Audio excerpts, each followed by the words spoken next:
د مشاعرې په دې برخه کې بلنه ورکوم قدرمن محمد قاسم سیاد صاحب ته چې راشي تاسو ته خپله غزل واورئ. محمد قاسم سیاد صاحب.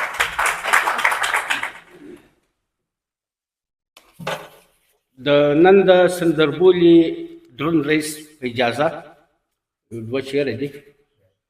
ما له شرکه څخه وژغورې باداره، ما له شرکه څخه وژغورې باداره، ستا پر ذات مې پوخ یقین کړې لویه خدایه.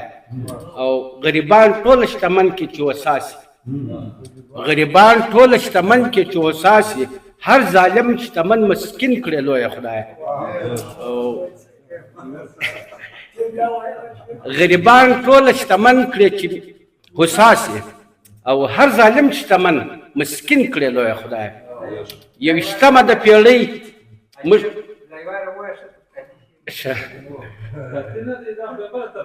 دا بله شوه د امپریالیزم څه بیا کیپیټالیزم څه بیرته بیا سوشلیزم ته. غریبان ټوله شتمن کړې چې وساسي، هر ظالم شتمن مسکین کړې لویه خدایه. یویشتمه د پیړۍ موږ پسمانده یو، یویشتمه د پیړۍ موږ پسمانده یو، دا وطن مې لکه چین کړې لویه خدایه. مطلب دا د شعر وي مې تلوسه چې دی به کله ژر راورسي، وي مې تلوسه چې دی به کله ژر راورسي، ډک وي له غمو چې هر سبا سحر راورسي. او زه چې د وصال په هیله ستا په لورې تګ کوم، زه چې د وصال په هیله ستا په لورې تګ کوم، لار کې ناګمانه د بیلتون یو غر راورسي. او کله چې زه ستا و شوخ سترګو ته په ځیر سمه، کله چې زه ستا و شوخ سترګو ته په ځیر سمه، هلته د زړه میان ته د بڼو خنجر راورسي. او تا ته که زما د ژوندانه دي ټول اوقات معلوم، تا ته که زما د ژوندانه دي ټول اوقات معلوم، ما ته هم دا ستا په باب هر یو خبر راورسي. او تا ته که زما د ژوندانه دي ټول اوقات معلوم، ما ته هم دا ستا په باب هر یو خبر راورسي.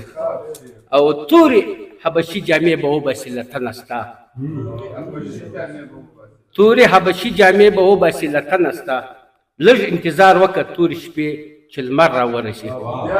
انقلاب ته اشاره ده. تورې حبشي جامې به وباسي له تنه ستا، لږ انتظار وکړه تورې شپې چې لمر راورسي. مقطع ده وای که شیدا چې د مریض شفا د زموږ غزل، وای که شیدا چې د مریض شفا د زموږ غزل، ما ته هم سیاده د هر بیت اثر راورسي. او وي مې تلوسه چې دی به کله ژر راورسي، ډک وي له غمو چې هر سبا سحر راورسي. په درناوي